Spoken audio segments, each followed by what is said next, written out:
Good morning students.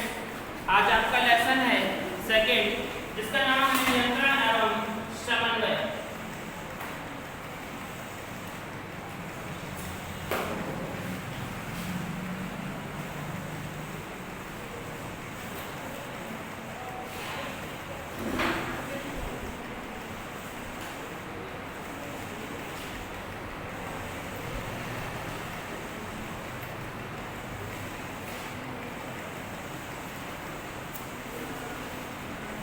Lesson second, जिसका नाम है नियंत्रण एवं समन्वय, यानी कि कंट्रोल एंड कोऑर्डिनेशन।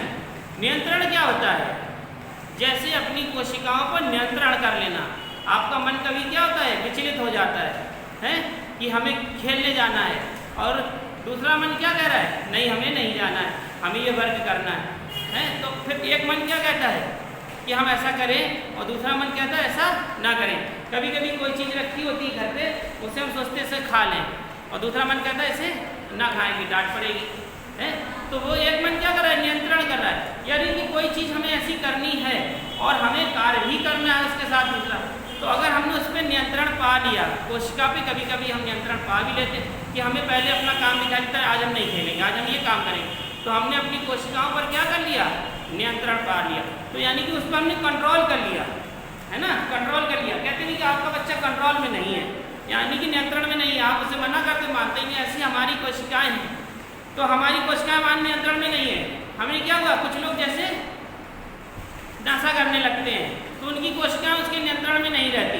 जैसे शराबी हो, जहाँ उसने क्या देखी, दो लोग पैक लगा रहे होंगे, भाई मिल जाएगा, और वह अपने नियंत्रण में, चाहे जैसे किसी को कसम दी गई हो कि तुमको कसम है तुम नहीं पियो, लेकिन वह अपना नियंत्रण खो देगा और वह पी जाएगा, क्योंकि उसकी कोशिका नियंत्रण में नहीं है। तो ये कोशिकाओं पर नियंत्रण करना ही क्या है, हमारी कंट्रोलिंग है ना, उस पर नियंत्रण कर लेना। तो सबसे यही है कि जैसे सजीव जगत है, और सजीव जगत ही अपने उस पर नियंत्रण कर लेता।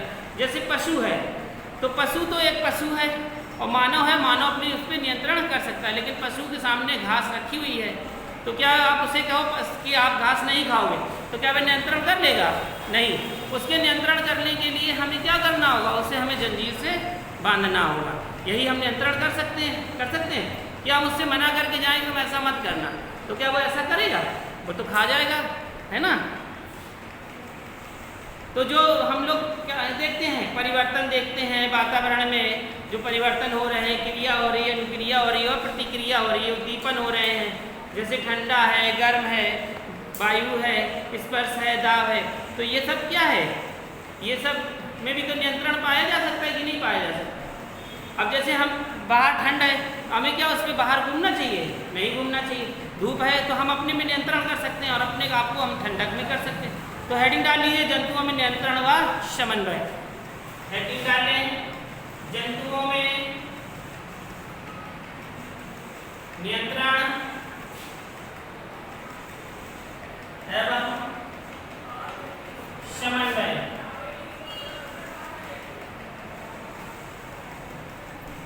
जंतुओं में नियंत्रण एवं समन्वय, इंग्लिश में है control and coordination in animals.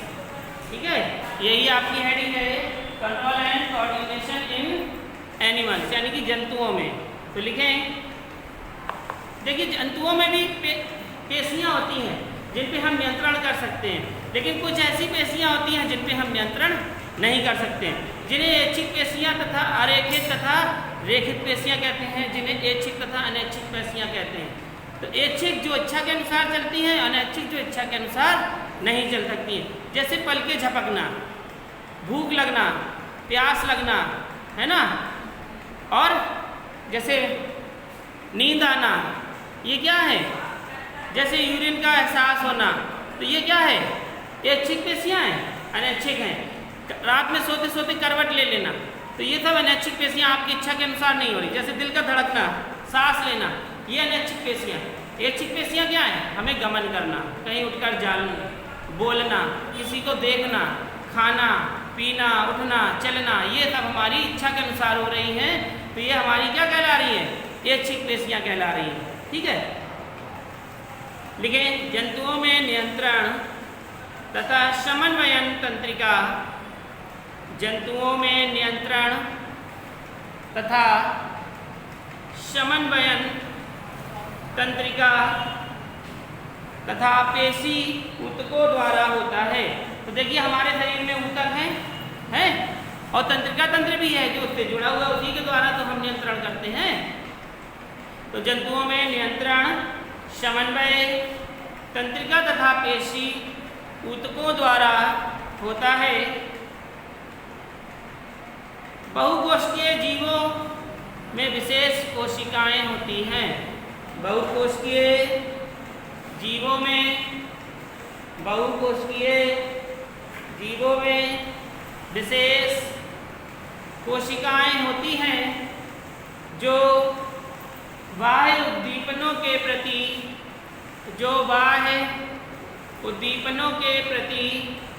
अनुक्रिया देती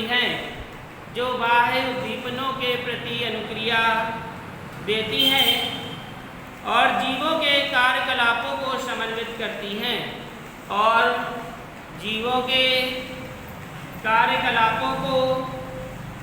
समन्वित करती हैं इन्हें तंत्रिका कोशिका या न्यूरॉन कहते हैं। इन्हें तंत्रिका कोशिका या न्यूरॉन कहते हैं।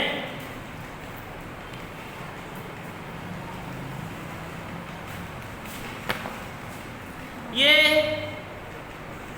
कोशिकाएं ही उद्दीपनों के प्रति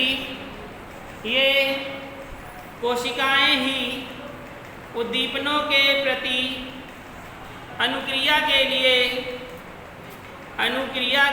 उत्तरदायी हैं।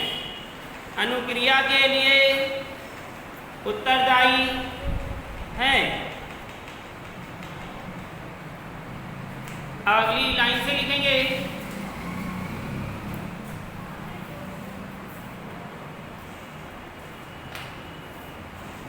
मस्तिष्क एक नियामक, अगली लाइन से लिखेंगे, मस्तिष्क एक नियामक एवं नियंत्रक अंग की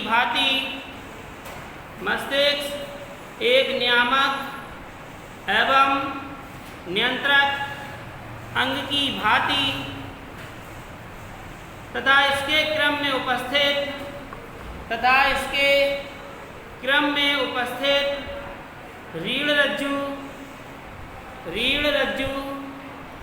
व अन्य तंत्रिकाओं से संवेदना प्राप्त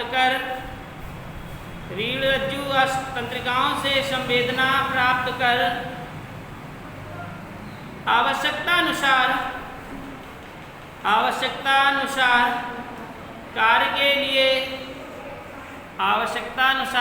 के लिए आदेश देने का कार्य करता है। तो आपने देखा कि अगर पैर में कोई चीज काट ले तो सबसे पहले आदेश कहाँ जाता है? मस्तिष्क में। मस्तिष्क किसको आदेश देता है? नेत्रों को। नेत्र तुरंत देखते हैं कि किसने काटा या क्या चीज लगी। फिर नेत्र मस्तिष्क किसको ऑर्डर देता है? हाथ को या पैर को। तो पैर तुरंत हटा लेते हैं या फिर हाथ से उसे खींचकर हटा देते हैं। तो ये देखिए इस तरीके से उद्दीपन क्रिया होती है, संवेदन क्रिया होती है। तो ये था आपका जंतुओं में नियंत्रण एवं समन्वय। हेडिंग डालेंगे तंत्रिका तंत्र की सामान्य संरचना। हेडिंग डालिए तंत्रिका तंत्र की सामान्य संरचना। तंत्रिका तंत्र की सामान्य संरचना।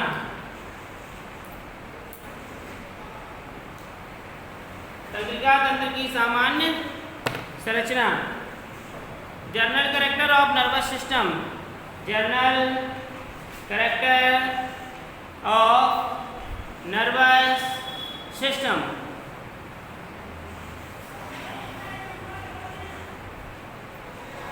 देखिए तंत्रिका तंत्र जो हमारे शरीर में है वो बहुत सारी तंत्रिकाओं से मिलकर बना है। तो इसमें लिखे मनुष्य तथा स्तनियों सहित, मनुष्य तथा स्तनियों सहित, यानी कि स्तनियों का मतलब ये होता है वह पशु जो क्या है, बच्चों को जन्म देता है। तो मनुष्य तथा स्तनियों सहित सभी कशेरुकियों में, स्तनियों सहित सभी कशेरुकियों में तंत्रिका तंत्र विशेष प्रकार के, कशेरुकियों में तंत्रिका तंत्र विशेष प्रकार के ऊतक द्वारा निर्मित होता है, विशेष प्रकार के ऊतक द्वारा निर्मित होता है।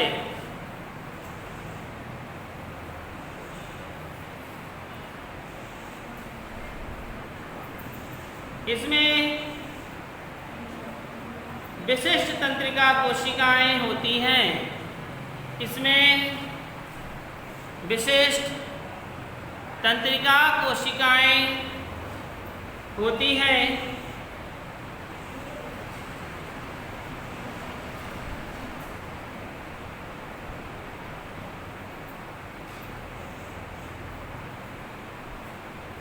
मनुष्य का तंत्रिका तंत्र सबसे अधिक विकसित, मनुष्य का तंत्रिका तंत्र सबसे अधिक विकसित और जटिल होता है, और जटिल होता है। यह तंत्रिकाओं से संवेदना प्राप्त करके, यह तंत्रिकाओं से संवेदना प्राप्त करके आवश्यकता अनुसार कार्य के लिए आदेश देने का कार्य करता है, आवश्यकता अनुसार कार्य देने के लिए, आवश्यकता अनुसार कार्य का आदेश देने के लिए कार्य करता है।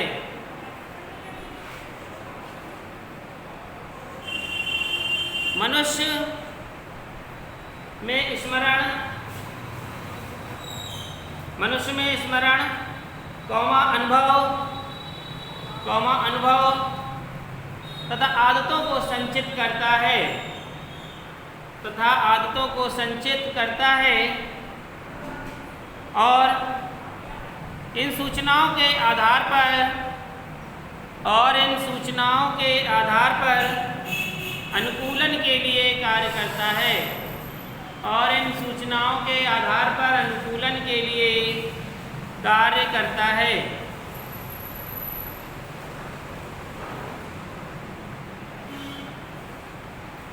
तो ये था क्या आपकी तंत्रिका तंत्र की सामान्य संरचना। तंत्रिका तंत्र को हम न्यूरॉन भी कहते हैं।